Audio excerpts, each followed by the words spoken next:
Bonjour, ici Liliane. Je suis contente de vous retrouver pour poursuivre la lecture du roman Le mur sans voix. Alors, on a vu que Jennifer et Martin, qui sont sortis du Bethel, du siège social de leur religion, ont un enfant maintenant. Et maintenant, le petit Simon est arrivé à l'appartement et Martin fait une prière pour réussir, demander à Dieu de les aider à réussir l'éducation de leur enfant et d'être de bons parents. Il croit fermement que les principes de la Bible sont la voie pour le bonheur, réussir leur bonheur de vie de famille. Est-ce qu'il en sera ainsi après leur sortie d'un monde cloîtré, paisible? Est-ce que maintenant, ce couple avec un bébé vont réussir à fonctionner dans une société où ce que Martin doit travailler dans une usine? Alors, nous continuons avec la lecture « Pas de fumée sans feu ». Il est 21 heures. Nous revenons de l'épicerie. Simon, notre bébé, s'est endormi dans sa poussette. On ouvre la porte de l'appartement. Un intrus se cache derrière l'avertisseur de fumée, nous guette. Il s'agit d'une coquerelle évadée du logement d'à côté. Elle s'est chez nous faufilée. Je l'aperçois, la coquerelle, du coin de l'œil en train de me narguer. Je dépose les sacs d'épicerie, attaque l'intrus qui se cache en haut dans le mur. À cause de toi, je dois laver mes armoires chaque semaine, je me plains. Je vais régler ton cas, ordure. Me voilà devenue une psychopathe qui massacre sa proie aux longues antennes et carapaces dures.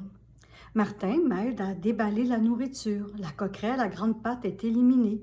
Le propriétaire reviendra demain compléter l'extinction de ces bestioles rebelles.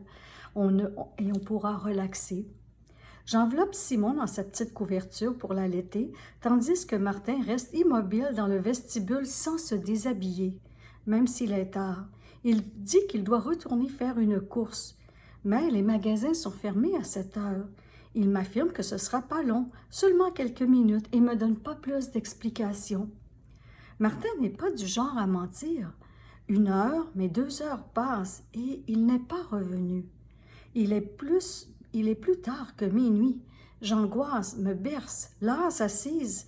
Je fixe l'aiguille de seconde qui avance au ralenti. Je surveille. Mes espoirs de le voir revenir s'espacent petit à petit. Des soupçons s'incrustent dans mon esprit qui m'oppresse dans le ventre.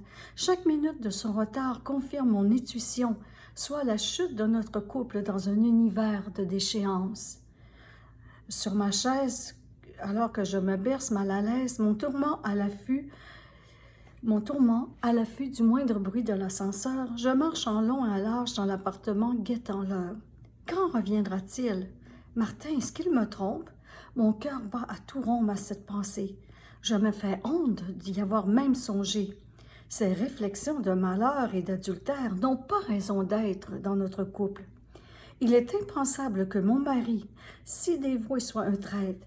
Martin est un homme fidèle et responsable. Il m'aime, je le sais, et nous avons notre bébé aussi maintenant. Fidèle, il ne jouerait pas la comédie avec moi.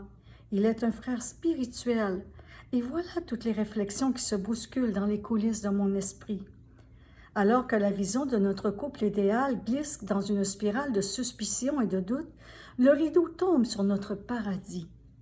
Mes croyances s'écroulent. Martin change de mode de vie. Cette nuit de certitude qui déboule sera-t-elle le prélude de bien d'autres éboulis? Nos principes de la Bible seront-ils infaillibles à le retenir? Je m'en doute. La clé tourne dans la serrure. Alors qu'une porte s'ouvre, se forme un mur. Martin est revenu aux petites heures et je constate son air piteux d'un voleur pris en faute. Il n'a plus les mêmes yeux du gamin heureux. C'est un autre homme qui entre au matin chez nous. Mon époux aimant s'est éteint.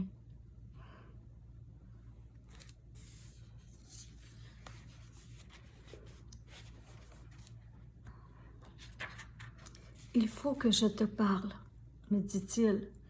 Martin, revenu alors que je suis dans la chaise berceuse, me dit « Il faut que je te parle » et je lui demande « Où étais-tu » Je m'inquiétais. Son haleine sent l'alcool. J'ai donc vu juste. Cela me désole. Martin avoue être allé prendre un verre dans un bar de danseuses. Pour les gens du monde ordinaire, cette escapade n'est qu'une bagatelle, loin d'être sérieuse. Toutefois, pour un témoin de Jéhovah vertueux, c'est une perte de sa foi. Fréquenter les bars du monde est un signe de faiblesse spirituelle. Martin désire vivre les sensations d'un monde charnel. C'est tout le contraire du monde de vie chrétien. Même la naissance de notre petit garçon Simon ne lui apporte aucune satisfaction. Notre couple que je croyais protégé dans la tour d'ivoire de nos valeurs solides s'effondre en même temps que nos rêves de vie de famille. Mon époux attiré dans la société avoue sa mauvaise action et me demande pardon d'avoir cédé à la tentation.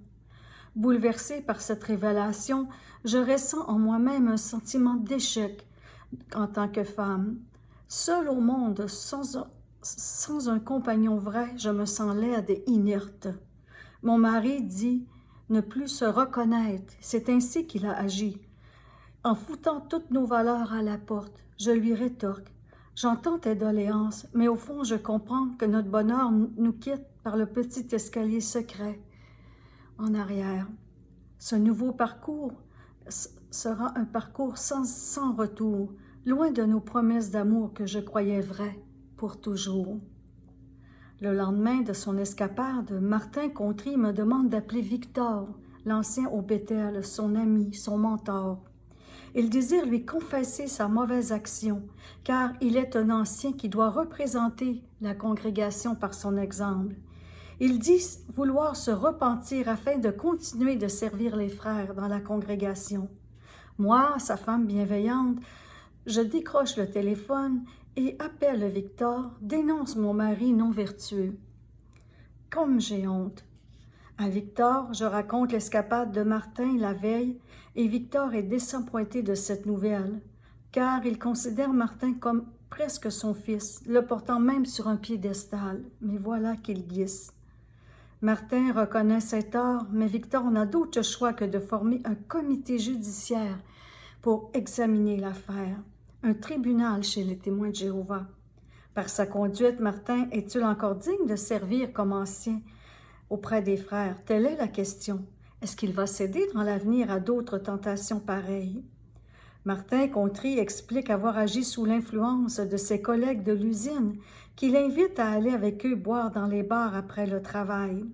Un divertissement, mais interdit pour un chrétien sérieux, dont le but est de résister au mal et de plaire à Dieu. Martin est tombé dans un piège. Avant de lui retirer son privilège de représenter la congrégation en tant qu'ancien, Victor lui pose des questions pour comprendre ce qui est arrivé et s'assurer de sa sincérité et de son degré de repentance. Le verdict est rendu. Jusqu'à présent, Martin, que tous respectent, s'est toujours montré un homme dévoué et irréprochable dans la vérité, un modèle de vertu. Cet écart de conduite en juge les trois frères est isolé et est attribuable à une faiblesse tout à fait humaine et excusable pour un frère de son âge. Martin, humble, conserve donc son titre d'ancien et ce faux pas sera une première offense, restera sans conséquence pour un témoin de Jéhovah. Nul n'en sera informé à la réunion. Martin est acquitté et prend de bonnes résolutions.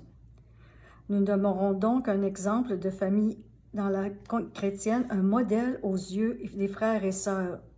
J'espère que dans mon cœur que Martin a compris sa chance et se ressaisira, mais le vase craqué se recassera. Merci beaucoup de votre écoute. Et la prochaine fois, ça va être le déménagement de Martin et Jennifer à Rivière-du-Loup avec Simon. Alors, comment va se poursuivre la suite? Est-ce que Martin restera fidèle à sa résolution de repentance envers Jennifer et à sa famille et les frères? C'est ce qu'on verra dans la prochaine lecture. Je vous remercie beaucoup. Je vous souhaite une belle journée en santé. Merci. Au revoir.